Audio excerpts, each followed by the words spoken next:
RI देखने को मिली PDP BJP और महराज मलिक के बीच, और उसके बाद ऐसा भी सुनने को मिल रहा है कि बीजेपी तमाम तरह एमएलए के साथ बातचीत कर रही है।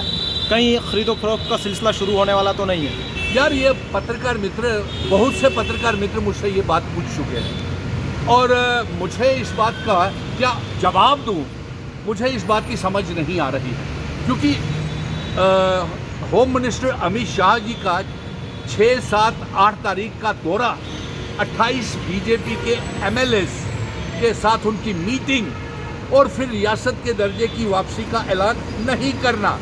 इसके साथ साथ अमित शाह जी ने ये कहा है कि 12 टेररिस्ट ऑर्गेनाइजेशंस हुर्रियत से खुद को अलग कर चुकी हैं। इसका हम वेलकम और सराहना करते हैं और ये भी कहते हैं कि जल्द से जल्द तमाम हुर्रियत के साथ जुड़ी हुई गुमराह नौजवान जो है वो वापस आ जाए और मुख्य धारा में, मेन स्ट्रीम में आ जाए, क्योंकि उससे कुछ हासिल होने वाला नहीं है।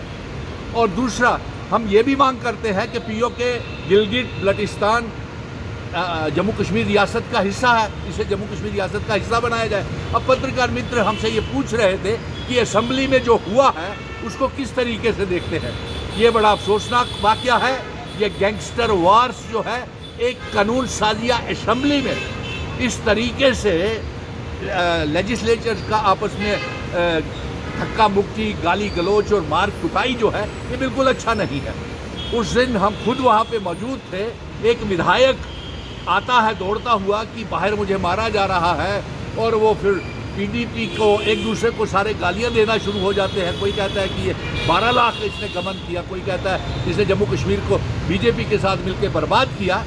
और इस तरीके का माहौल ऐसा पैदा नहीं होना चाहिए।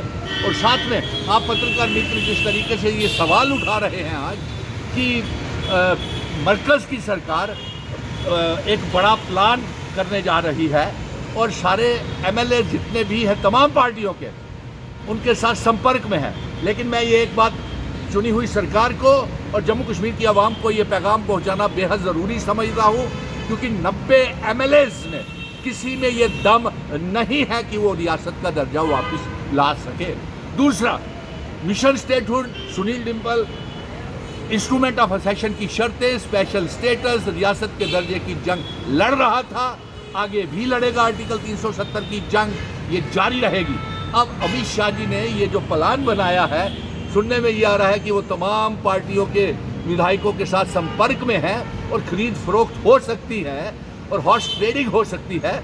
इसको लेकर के क्या आने वाले समय में रुख रहेगा और क्या स्थिति बनेगी, ये एक चिंता की बात है। लेकिन मैं ये चाहूँगा कि 19 अप्रैल को प्राइम मिनिस्टर नरेंद्र मोदी जी जम्मू कश्मीर के दौरे के ऊपर आ रहे हैं, वो आकर के जम्मू कश्मीर को रियासत के दर्जे का ऐलान करें और हमारा स्पेशल स्टेटस का ऐलान करें। इसका हम बेसब्री के साथ इंतज़ार कर रहे हैं। और ये खरीद फरोख्त, हॉर्स ट्रेडिंग, ये तो नीतीश कुमार तक की हो गई और चंद्रबाबू नायडू तक को भारतीय जनता पार्टी ने महाराष्ट्र में खरीद लिया, तो जम्मू कश्मीर में क्या कब हो जाए इसके लिए कुछ कहा नहीं जा सकता।